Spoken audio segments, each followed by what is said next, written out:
Thanksgiving, a holiday for families to come together, and they can come together in many different forms and don't always have to be blood relatives to officially be family.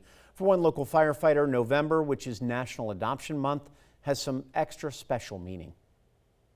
And I have no doubt that both my sister Wendy and I, even though we ended up in separate homes, we won the lottery the day we were adopted. Lee Levesque is a captain with Burton Fire, and he's adopted.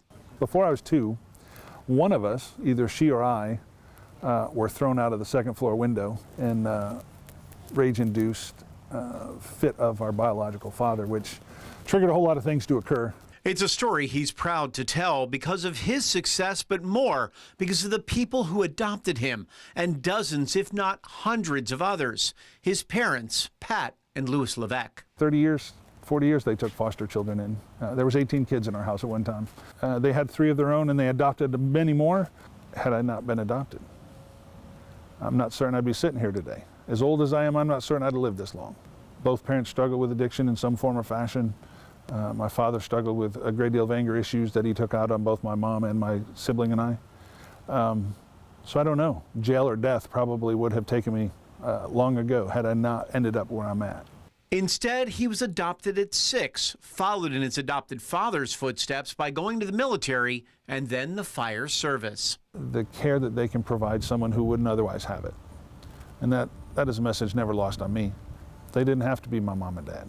They chose to. His sister ended up in another family. It took them 12 years to reconnect, but now they have a bond through blood and through their respective adopted families. It's a bond that helps them every day connect with their own parents, their siblings, and now their own children. His carrying the Levesque name proudly.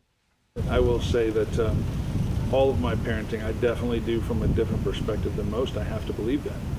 I had the luxury of 4 parents. 2 that didn't do so good and 2 that did spectacular. Here I am in the middle, hoping that I can avoid the bad and do the good.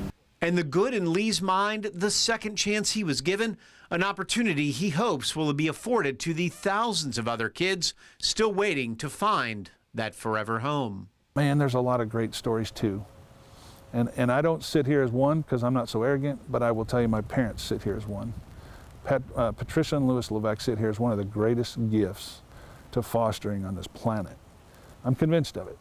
And I've got a lot of siblings that would make the same argument. Since its inception in 2000, more than 40,000 children have found their forever families on National Adoption Day, which was back on November 23rd. To find out more on adoption rules and foster care programs, just go to wsav.com/adoption.